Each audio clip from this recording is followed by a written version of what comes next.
DNA TV మన రాష్ట్రం మన ఛానల్. నమస్కారం. ఈనాటి వార్తలకి స్వాగతం. అభివృద్ధి ప్రణాళికల రూపకల్పనకు కుటుంబాన్ని యూనిట్ గా తీసుకోవడం అవసరమని, అందుకు ఈ జనగణన ఎంతో కీలకమని ముఖ్యమంత్రి చంద్రబాబు నాయుడు పేర్కొన్నారు.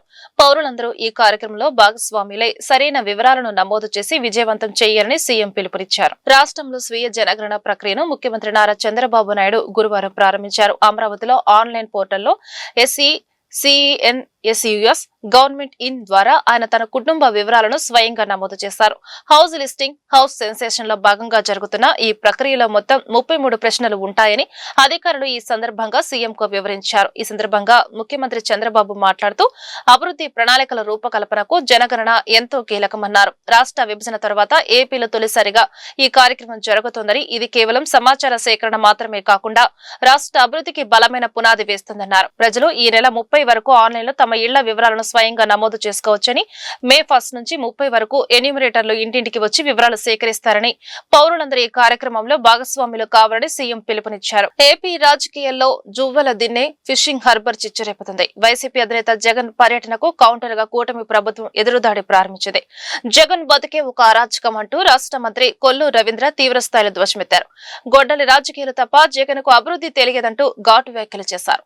మంగళగిరిలోని టీడీపీ కేంద్ర కార్యాలయంలో ఏర్పాటు చేసిన మీడియా సమావేశంలో మంత్రి కొల్లు రవీంద్ర నిప్పులు చెరిగారు. నిన్న జువ్వల దిన్నే హార్బర్ ను సందర్శించిన జగన్ చేసిన వ్యాఖ్యలు పచ్చి అబద్ధాలని కొట్టిపారేశారు. సోఫిస్టికేటెడ్ ఫిషింగ్ హార్బర్ నిర్మాణం జరిగింది.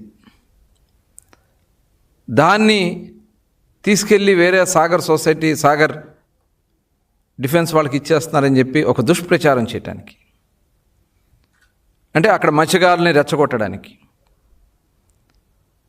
ఇలాంటి దుర్మార్గమైనటువంటి ఆలోచన ఉన్నటువంటి వ్యక్తి నిజంగా మత్స్యకారులు పొట్టకొట్టినటువంటి వ్యక్తి జగన్మోహన్ రెడ్డి. ఫిషింగ్ హార్బర్లో ఎస్టిమేట్లు పెంచేసి దాంట్లో కమిషన్లు దండుకున్నటువంటి వ్యక్తి జగన్మోహన్ రెడ్డి. అదే కాకుండా ఆ రోజున మరి చూసాం, జీవో నెంబర్ 217, అంటే తరతరాలుగా మత్స్యకారుల హక్కులుగా ఉన్నటువంటి చెరువుల్ని కొట్టేయడానికి నీ అన్యాయాలతో ఆ జీవో నెంబర్ 217 తీసుకొచ్చావు. మరి మా కూటమి ప్రభుత్వం వచ్చిన వెంటనే ఆ జీవో నెంబర్ 217ని రద్దు చేశాం.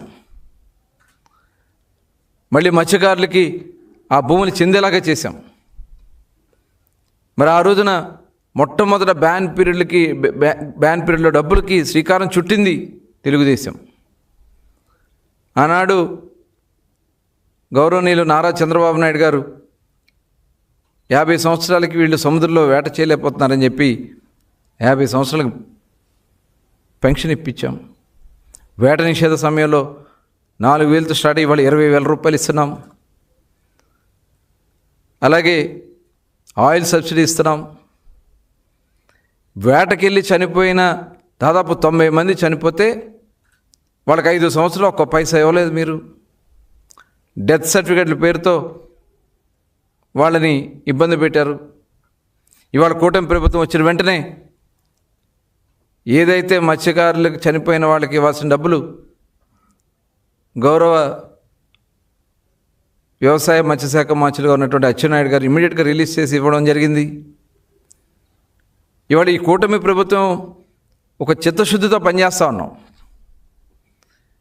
మీరు అక్కడ జరిగినటువంటి సంఘటన చూస్తాం, నిజంగా చాలా బాధ. 2030 నాటికి రోడ్డు ప్రమాదాలను 50% తగ్గించడం కేంద్ర ప్రభుత్వ లక్ష్యంగా పెట్టుకుందని రాష్ట్ర ఆరోగ్య శాఖ మంత్రి సత్యకుమార్ యాదవ్ వెల్లడించారు.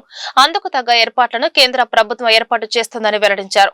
యాక్సిడెంట్ జరిగిన మొదటి గంటను గోల్డెన్ అవర్ గా నిర్ధారించడం జరుగుతుందని, మొదటి గంటలోపే చికిత్స అందించగలిగితే ప్రాణాపాయం నుంచి తప్పించవచ్చని స్పష్టం చేశారు. ఎన్టీఆర్ హెల్త్ యూనివర్సిటీలో పీఎం రాహత్ కార్యక్రమం నిర్వహించడం జరిగింది. ఈ కార్యక్రమానికి రాష్ట్ర ఆరోగ్య శాఖ మంత్రి సత్యకుమార్ యాదవ్, జిల్లా కలెక్టర్ లక్ష్మీషా, హెల్త్ యూనివర్సిటీ అధికారులు, పోలీసు అధికారులు పాల్గొన్నారు.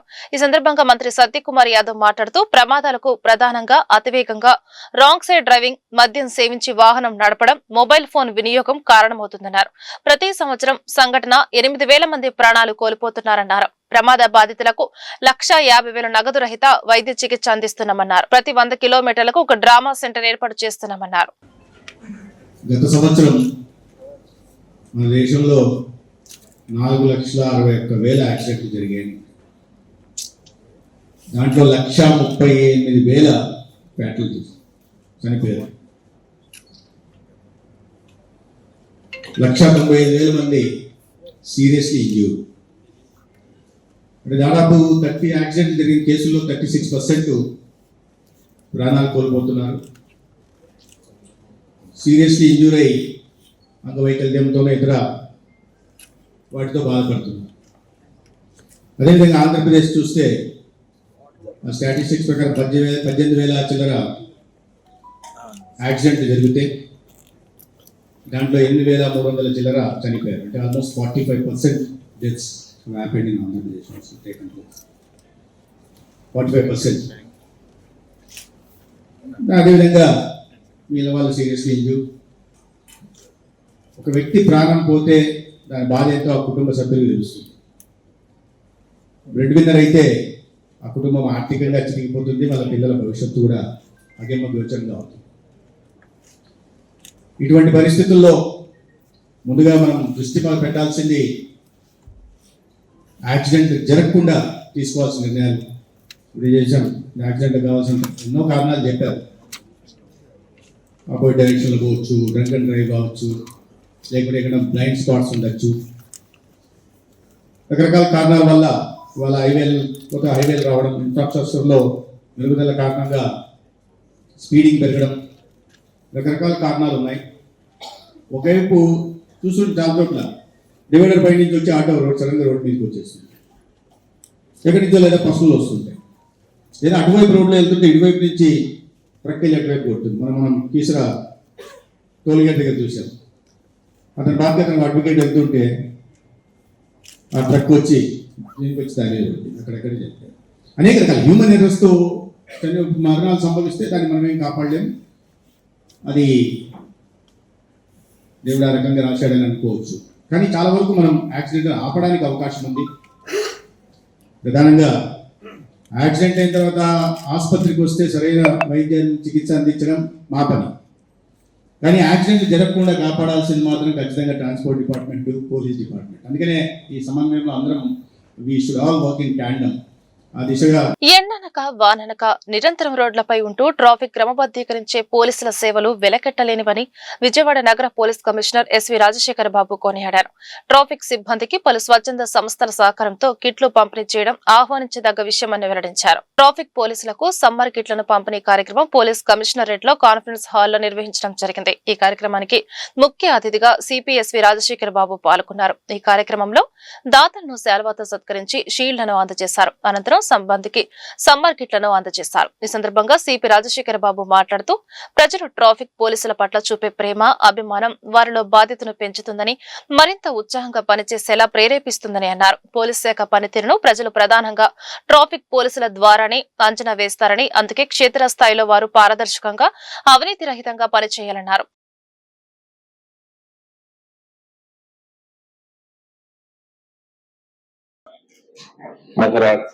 ట్రాఫిక్ కంజెషన్ ని లాస్ట్ 1.5 year నుంచి చూస్తున్నాం.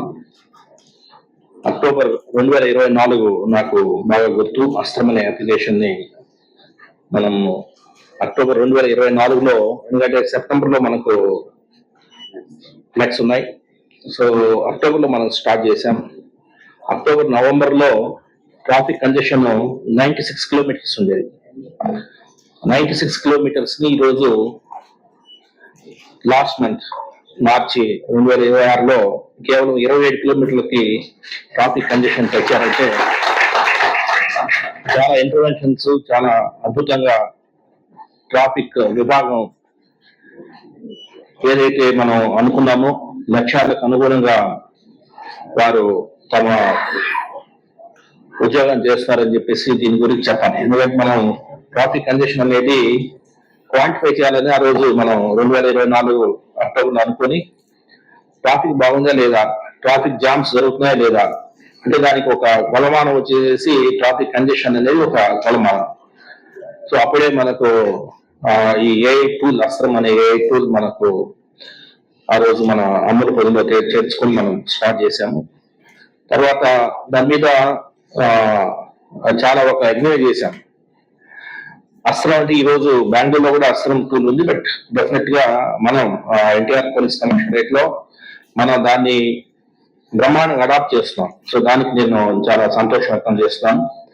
ఎందుకంటే అస్త్రం అనే టూల్, ఏ టూల్ మనము తీసుకునే చర్యల వల్ల మనకు రిజల్ట్స్ వస్తుంటాయి. ఒక ఉదాహరణకి మహానాడ్ జంక్షన్ తీసుకుంటే, మహానాడ్ జంక్షన్ లో 4 కిలోమీటర్లు ఉండేది average condition length per day. మనకు 4 కిలోమీటర్లు ఉండేది, అది 2 కిలోమీటర్లు తగ్గించగలిగాం. 1 కిలోమీటర్ తగ్గించాలి. సో ఇలాగా ఒకవైపున ట్రాఫిక్ కంజెషన్ అనేది తగ్గించడం. తెలుగుదేశం పార్టీలో కీలక పరిణామాలు చోటు చేసుకున్నాయి. విజయవాడ సెంట్రల్ ఎమ్మెల్యే ప్రభుత్వ విప్ బోండా ఉమామహేశ్వరరావుకి పార్టీ రాష్ట్ర ఉపాధ్యక్ష పదవి లభించింది. సామాన్య కార్యకర్త స్థాయి నుంచి ప్రస్థానం మొదలుపెట్టి నేడు రాష్ట్ర స్థాయి కీలక బాధ్యతలు చేపట్టడం పట్ల ఆయన హర్షం వ్యక్తం చేశారు. పార్టీ తనపై ఉంచిన నమ్మకాన్ని నిలబెట్టుకుంటారని ఆయన ధీమా వ్యక్తం చేశారు. తెలుగుదేశం పార్టీలో నిబద్ధతతో పనిచేసే నాయకులకు ఎప్పుడు తగిన గుర్తింపు ఉంటుందని మరోసారి నిరూపితమైంది. విజయవాడ సెంట్రల్ నియోజకవర్గంలో తిరుగులేని నాయకుడిగా ఎదిగిన బోండా ఉమామహేశ్వరరావును పార్టీ రాష్ట్ర ఉపాధ్యక్షుడిగా అధిష్టానం నియమించింది. గత 25 ఏళ్లుగా పార్టీతో తనకు ఉన్న అఖండ అనుబంధాన్ని ఈ సందర్భంగా బోండా ఉమా గుర్తు చేసుకున్నారు. కార్యకర్త స్థాయి నుంచి నేడు ఈ స్థాయికి చేరుకోవడం గర్వంగా ఉందన్న ఆయన తనపై నమ్మకం ఉంచిన చంద్రబాబు నాయుడికి, లోకేష్ కి హృదయపూర్వక కృతజ్ఞతలు తెలిపారు. మాకు తెలుగుదేశం పార్టీలో కొత్త కాదు, ఎందుకంటే నేను చేయని పదవి లేదు, పాలిట్ బ్యూరో మెంబర్ వరకు చేశాను. కాబట్టి పదవులు అనేది కాదు, ఇక్కడ ప్రజలకి ఎంత అందుబాటులో ఉంటున్నాము, ప్రజలకు ఎంత సేవ చేస్తూ ఉన్నాం, పార్టీకి ఎంత సేవ చేస్తున్నాం అనేది ముఖ్యం. పార్టీ ఏ బాధ్యత అప్పచెప్పినా తప్పనిసరిగా ఆ బాధ్యతని సమర్థవంతంగా చేయటమే నాకు లక్ష్యం. గత 25 సంవత్సరాల నుంచి కూడా అట్లాగే ఒక సామాన్య కార్యకర్త స్థాయి నుంచి ఇవాళ ఈ స్థాయి వరకు వచ్చా.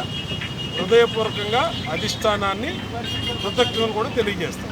పార్లమెంటు నియోజకవర్గాల పునర్విభజనపై సీఎం చంద్రబాబు నాయుడు ప్రతిపక్ష నేత వైఎస్ జగన్మోహన్ రెడ్డిపై తమ పార్టీల స్పష్టమైన వైఖరిని ప్రకటించాలని సిపి రాష్ట్ర కార్యదర్శి గుజ్జుల ఈశ్వరయ్య డిమాండ్ చేశారు. డిలిమిటేషన్ పేరుతో దక్షిణాది రాష్ట్రాలకు బీజేపీ ప్రభుత్వం అన్యాయం చేస్తుందని ఆవేదన వ్యక్తం చేశారు. విజయవాడలోని దాసరి భవన్ లో జరిగిన విలేకరుల సమావేశంలో ఈశ్వరయ్య మాట్లాడారు. కుటుంబ నియంత్రణను సమర్థవంతంగా అమలు చేసినందుకు దక్షిణాది రాష్ట్రాలకు ఎంపీ సీట్లు తగ్గించి శిక్ష వేయడం అన్యాయమన్నారు. మహిళా రిజర్వేషన్ల సాకుతో పార్లమెంటు స్థానాలకు 835కు పెంచి ఉత్తరాది రాష్ట్రాలకు లబ్ధి చేకూర్చేలా కేంద్రంలోని బీజేపీ ప్రభుత్వం రాజకీయ కుట్ర చేస్తుందని ఆరోపించారు. డిలిమిటేషన్ ప్రక్రియను సిపిఐ తీవ్రంగా వ్యతిరేకిస్తుందని, దీనికి ముందే సమగ్ర జనగణన, కులగణన చేపట్టాల్సిన అవసరం ఉందన్నారు. ఎన్డీఏ ప్రభుత్వం నరేంద్ర మోడీ గారి నాయకత్వంలో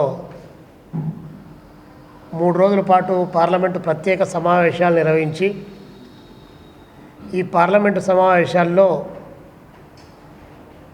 మహిళా బిల్లుకు సంబంధించి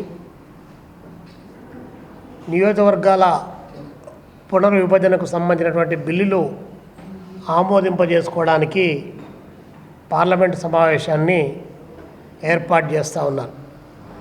ఈ నేపథ్యంలో ఆంధ్రప్రదేశ్ రాష్ట్ర ముఖ్యమంత్రి నారా చంద్రబాబు నాయుడు గారు వివిధ రాజకీయ పక్షాల యొక్క సంపూర్ణమైనటువంటి మద్దతును కోరుతూ మహిళా బిల్లులు అందరం కూడా ఆమోదిద్దామనేటువంటి పిలుపుతో వారు మా పార్టీకి ఉత్తరాన్ని పంపడం జరిగింది.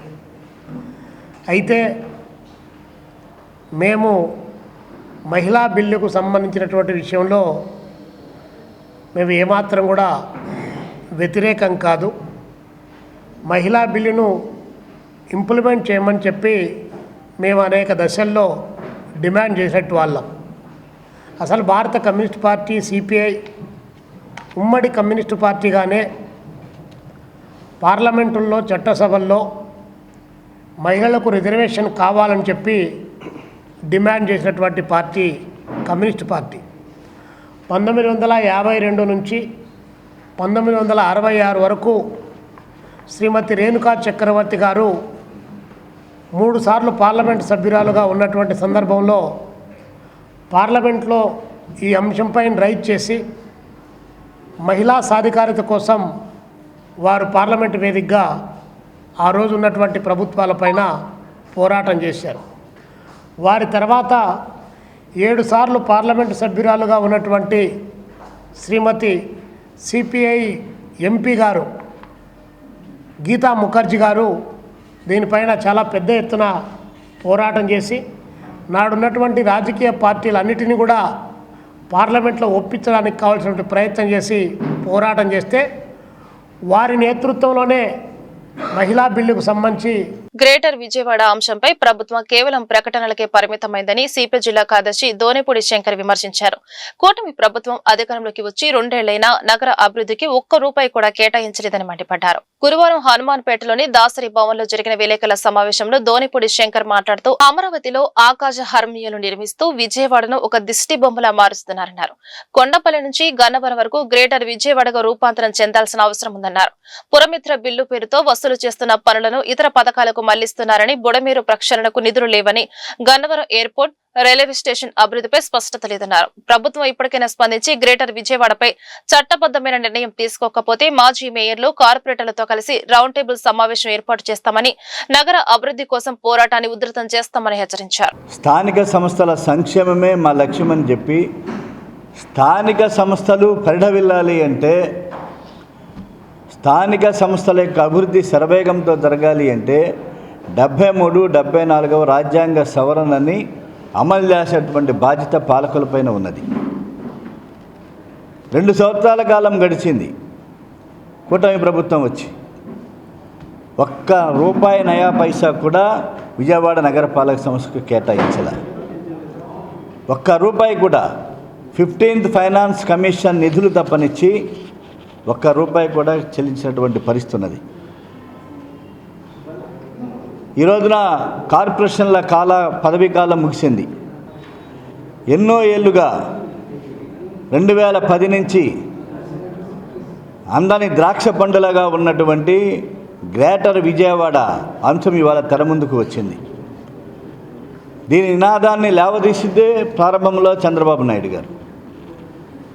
ఇవాళ విజయవాడ పార్లమెంటు సభ్యులు, 3 శాసనసభ్యులు రోజు పుంఖాలుగా ప్రకటనలు ఇస్తున్నారు. ఇదిగో గ్రేటర్ విజయవాడ, అదిగో గ్రేటర్ విజయవాడ, మహానగర పాలిక సంస్థగా విజయవాడ నగరాన్ని రూపొందిస్తామని చెప్పేసి. ఆచరణ ఏదని చెప్పేసి అడుగుతున్నాం. అమరావతికి చట్టబద్ధత కల్పించారు, నో డౌట్, మేము స్వాగతిస్తున్నాం అమరావతిని. అదే సందర్భంలో విజయవాడ నగరంలో 40 గ్రామాలు కలుపుతూ చేసిన తీర్మానాలు ఏమైపోయినాయి అని చెప్పేసి నేను అడుగుతున్నా. విజయవాడ నగరపాలక సంస్థ కొండపల్లి నుంచి తాడిగడప వరకు, గన్నవరం వరకు కూడా విజయవాడ మహానగర పాలిక సంస్థగా గ్రేటర్ విజయవాడగా రూపాంతరం చెందాలి. అభివృద్ధి చెందాల్సినటువంటి అవసరం ఉన్నది. అమరావతికి అభివృద్ధి ఒకవైపు, విజయవాడ నగర అభివృద్ధి ఒకవైపుగా రాష్ట్ర ప్రభుత్వం చూడాల్సిన అవసరం ఉన్నది. 2 సంవత్సరాల కూటమి పరిపాలనలో విజయవాడ నగరపాలక సంస్థకు గ్రాంట్ అనేటువంటిది లేదు. అంతకాకుండా పురమిత్ర బిల్లు అని చెప్పి తీసుకువచ్చి ఆ పురమిత్ర బిల్లు సంబంధించి డైరెక్ట్గా ప్రజలే వాళ్ళకి పన్ను చెల్లించేటువంటి విధానం వచ్చిన తర్వాత ఆ ఫండ్స్ నగరపాలక సంస్థకు రావటంలా డైవర్ట్ అవుతున్నాయి రాష్ట్ర ప్రభుత్వం ద్వారా వివిధ పథకాలకి. కాబట్టి పురమిత్ర బిల్లు స్థానిక సంస్థలకు ఆశీనుపాతం వంటిది. విజయవాడ నగర అభివృద్ధి పనులపై జిల్లా కలెక్టర్ మరియు VMC special officer doctor G Lakshmisha ప్రత్యేక దృష్టి సారించారు. ఈ రోజు నగరపాలక సంస్థ కార్యాలయంలో శాఖాధిపతులతో సమీక్ష నిర్వహించిన కలెక్టర్ అభివృద్ధి పనుల పురోగతిని వేగవంతం చేయాలని ఆదేశించారు. ముఖ్యంగా మినీ ఎస్టీపీలు, జనగణన శిక్షణ మరియు సిబ్బంది కోసం నిర్వహించబోయే క్రీడలపై అధికారులకు కీలక దిశానిర్దేశం చేశారు. విజయవాడ నగరపాలక సంస్థ ప్రధాన కార్యాలయంలో జిల్లా కలెక్టర్ డాక్టర్ జి లక్ష్మీష అధ్యక్షతన ఉన్నత స్థాయి సమీక్ష సమావేశం జరిగింది. నగరంలో కొనసాగుతున్న పలు అభివృద్ధి పనుల ప్రస్తుత స్థితిగతులను కలెక్టర్ అధికారులను అడిగి తెలుసుకున్నారు. ముఖ్యంగా నగరంలోని వివిధ ప్రాంతాల్లో ఏర్పాటు చేసిన మినీ ఎస్టీపీల నిర్మాణ పనుల్లో జాప్యం లేకుండా చూడాలని అధికారులను ఆదేశించారు. అలాగే నగర డివిజన్ల పెంపు ప్రక్రియ మరియు రాబోయే జనగణన కోసం సిబ్బందికి ఇచ్చే శిక్షణ కార్యక్రమాలపై ఆయన విశ్లేషణాత్మకంగా చర్చించారు. నగరపాలక సంస్థ సిబ్బందిలో మానసిక ఉల్లాసాన్ని, క్రీడా స్ఫూర్తిని పెంపొందించేందుకు ఏప్రిల్ 25, 26 తేదీల్లో ప్రత్యేక క్రీడా పోటీలు నిర్వహించాలని కలెక్టర్ నిర్ణయించారు. విజయవాడ సెంట్రల్ నియోజకవర్గంలో విద్యుత్ సమస్యల పరిష్కారానికి కూటమి ప్రభుత్వం శ్రీకారం చుట్టింది. నగరం నడిబొడ్డున ఉన్న బీసెంట్ రోడ్ అన్సారీ పార్క్ వద్ద నూతన విద్యుత్ సబ్ స్టేషన్ నిర్మాణ పనులను ప్రభుత్వ విప్ బోండా ఉమామహేశ్వరరావు ప్రారంభించారు. గత ప్రభుత్వం ప్రజలపై వేల కోట్ల విద్యుత్ భారాన్ని మోపగా ప్రస్తుతం ప్రభుత్వం ₹1 కూడా పెంచకుండా నాణ్యమైన కరెంటు అందిస్తుందని ఆయన స్పష్టం చేశారు. విజయవాడ సెంట్రల్ నియోజకవర్గంలో నిరంతరం విద్యుత్ సరఫరా మరియు లో వోల్టేజ్ సమస్యల పరిష్కారం కోసం ప్రభుత్వం భారీ నిధులు కేటాయించింది. ఇందులో భాగంగా బీసెంట్ రోడ్డు అన్సారీ పార్క్ వద్ద 6.20 కోట్ల వ్యయంతో నిర్మించనున్న విద్యుత్ సబ్ స్టేషన్ పనులకు శాసనసభ్యులు బోండా ఉమామహేశ్వరరావు గురువారం శంకుస్థాపన చేశారు. అన్సారీ పార్కుతో పాటు ఏలూరు లాక్ సమీపంలో మరో సబ్ స్టేషన్ నిర్మాణానికి మొత్తం 12.4 కోట్ల నిధులను వెచ్చించామన్నారు. లాగానే ఈ సంవత్సరం కూడా ఎండలు మండిపోతూ ఉన్నాయి. విజయవాడ అంటేనే ఎండలు. ఆ ఎండలను ఎదుర్కోలేము, కానీ ఎండల్లో వడదెబ్బలు తగలకుండా, ఎండదెబ్బ ప్రజలకు తగలకుండా అన్ని చర్యలు కూడా ప్రభుత్వం చేపడుతూ ఉన్నాం. ఇవాళ హీట్ వేవ్స్ ఎక్కడైతే వడగాల్పులు వస్తూ ఉన్నాయో ముందే ప్రజలకి సమాచారం ఇస్తున్నాం. ఆ సమాచారం వల్ల ప్రజలు తప్పని పరిస్థితులు అయితే తప్పితే రోడ్ల మీదకి రావద్దని విజ్ఞప్తి చేస్తూ ఉన్నాం. ఒకవేళ రోడ్ల మీదకి వచ్చిన వాళ్ళు ఎవరైనా అర్జెంట్ పరిస్థితుల్లో ఉంటే వాళ్ళకి అన్ని సదుపాయాలు కూడా ఏర్పాటు చేస్తూ ఉన్నాం. చలివేంద్రాలు పెట్టాం. అలాగే ఎక్కడికెక్కడ ప్రతి సెంటర్లో కూడా ముఖ్యంగా మా ఆటో కార్మికులకి, అసంఘటిత కార్మికులకి, రిక్షా కార్మికులకి, మా మహిళలకి, బస్సుల్లో వెళ్ళే వాళ్ళకి అందరికీ కూడా అందుబాటులో వాటరు, డ్రింకింగ్ వాటర్ ప్రతి సెంటర్లో కార్పొరేషన్ నగరపాలక సంస్థ నుంచి ఏర్పాటు చేసాం. దాంట్లో మజ్జిగ ప్యాకెట్లు కూడా పెట్టాం. మజ్జిగ కూడా సప్లై చేస్తూ ఉన్నాం. మా పార్టీ నాయకులు సొంతంగా ఇక్కడ 36వ డివిజన్లో మా మాజీ కార్పొరేటరు ముప్పా వెంకటేశ్వరరావు అయితే ప్రతి సంవత్సరం నారాయణ స్వామి హోటల్ దగ్గర మజ్జిగ కేంద్రం పెడతాడు. ఈ సంవత్సరం కూడా మొన్నే నా చేతుల మీద ప్రారంభించడం జరిగింది. పార్టీ నాయకులు ఎక్కడికెక్కడ డివిజన్స్లో మజ్జిగ, బటర్ మిల్క్ని సప్లై చేస్తున్నాం. Drinking water, cooling drinking water supply చేస్తూ ఉన్నాం. ప్రజలకు ఎటువంటి ఇబ్బందులు లేకుండా చూసుకుంటూ ఉన్నాం. మేము ప్రజలకు కూడా విజ్ఞప్తి చేస్తూ ఉన్నాం, తప్పని పరిస్థితులు అయితే మాత్రమే ఎండకు రండి. అంతే తప్పితే చిన్న చిన్న పనులకి ఎండగా బయటకు వచ్చి అనారోగ్యం పాలవద్దని విజ్ఞప్తి చేస్తాం. ఎందుకంటే ఈ వేడిగాల్పులు, హీట్ వేవ్స్ అనేది చాలా డేంజరు. మరి అందుకని వడగాల్పుల నుంచి ప్రజలకి బయటకు రావద్దని విజ్ఞప్తి చేస్తూ ప్రభుత్వం తరపున అన్ని చర్యలు తీసుకుంటున్నామని కూడా తెలియజేసుకుంటూ ఈ కార్యక్రమంలో దేశవ్యాప్తంగా కేంద్రం తీసుకొచ్చిన లేబర్ కోడ్లను కార్మిక లోకం నిరసించిన ఏప్రిల్ 1 నుండి అమలులోకి తీసుకురావడం దుర్మార్గమని ఏఐటీయూసీ రాష్ట్ర అధ్యక్షులు రావుల రవీంద్రనాథ్ మండిపడ్డారు. ఈ నెల 26న తిరుపతిలో ఉన్న ఏఐటీయూసీ 18వ రాష్ట్ర మహాసభల్లో మోడీ విధానాలను ఎండగడతామని వెల్లడించారు. కొత్త కోడ్ల వల్ల కార్మికులకు సమ్మె చేసే హక్కు, సంఘాలను ఏర్పాటు చేసుకునే హక్కు లేకుండా పోతుందని ఆందోళన వ్యక్తం చేశారు. విజయవాడ దాసరి భవన్లో ఏర్పాటు చేసిన సమావేశంలో ఏఐటీయూసీ రాష్ట్ర అధ్యక్షులు రావుల రవీంద్రనాథ్ మాట్లాడుతూ ఫిబ్రవరి 12న దేశవ్యాప్తంగా దాదాపు 30 కోట్ల మంది కార్మికులు సార్వత్రిక సమ్మె చేసి లేబర్ కోడ్లను వ్యతిరేకించినప్పటికీ ప్రభుత్వం మొండిగా ఏప్రిల్ 1 నుండి వీటిని అమలులోకి తీసుకురావడం దుర్మార్గమన్నారు. గత 15 ఏళ్లుగా ఇండియన్ లేబర్ కాన్ఫరెన్స్ నిర్వహించకుండా, ఎవరి అభిప్రాయాలు తీసుకోకుండా ఏకపక్షంగా చట్టాలను మార్చేశారన్నారు. 100 సంవత్సరాల పోరాటాల ఫలితంగా డాక్టర్ బిఆర్ అంబేద్కర్ కృషితో రాజ్యాంగంలో పొందుపరిచిన 29 కార్మిక చట్టాలను రద్దు చేసి వాటి స్థానంలో 4 లేబర్ కోడ్లను తీసుకురావడంపై నాయకులు తీవ్ర ఆగ్రహం వ్యక్తం చేశారు. ఈ కొత్త కోడ్ల వల్ల కార్మికులకు సమ్మె చేసే హక్కు, సంఘాలను ఏర్పాటు చేసుకునే హక్కు లేకుండా పోతుందని ఆందోళన వ్యక్తం చేశారు. ఏఐటీయూసీ రాష్ట్ర ప్రధాన కార్యదర్శి ఈరోజు మరి దేశంలో ఫిబ్రవరి 12వ తేదీన ఈ లేబర్ కోడ్లను నిరసిస్తూ మరి దేశవ్యాప్తంగా సార్వత్రిక సమ్మె నిర్వహించడం జరిగింది. ఈ సార్వత్రిక సమ్మెలో దాదాపు 30 కోట్ల మంది వీధుల్లోకి వచ్చి ఈ లేబర్ కోడ్ను నిరసిస్తూ సమ్మె చేశారు. ఎందుకు? ఈ లేబర్ కోడ్ల వల్ల కార్మిక వర్గానికి తీవ్రమైనటువంటి నష్టం జరుగుతూ ఉంది. మరి కాబట్టి ఈరోజు నరేంద్ర మోడీ నిన్న ఏప్రిల్ 1వ తేదీ నుంచి లేబర్ కోడ్లు అమల్లోకి తీసుకురావడం జరిగింది. అంతమంది రోడ్డుపైకి వచ్చి నిరసన తెలియజేసినా కానీ మోడీ అనేవాడు ధైర్యంగా మరి చాలా దొమ్మపొగుడుగా మరి ముందుకు పోతున్నాడు. కాబట్టి దీన్ని తీవ్రంగా కార్మిక సంఘాలను వ్యతిరేకిస్తున్నాం. ఈరోజు ముఖ్యంగా ఏదైతే ఇండియన్ లేబర్ ఉందో లేబర్ కాన్ఫరెన్స్ జరపాలో దాదాపు 15 ఏళ్ళు అయింది జరిగి, ఇప్పటికి కూడా ఇండియన్ లేబర్ కాన్ఫరెన్స్ జరపకుండా, కార్మికుల అభిప్రాయాలు తీసుకోకుండా మరి కార్మిక చట్టాలను మార్చి లేబర్ కోడ్లు తీసుకొస్తున్నారు. కాబట్టి ఇది చాలా తీవ్రమైనటువంటి వ్యతిరేకిస్తున్నాము. రవీంద్రనాథ్ ఏఐటీసీ రాష్ట్ర అధ్యక్షులు.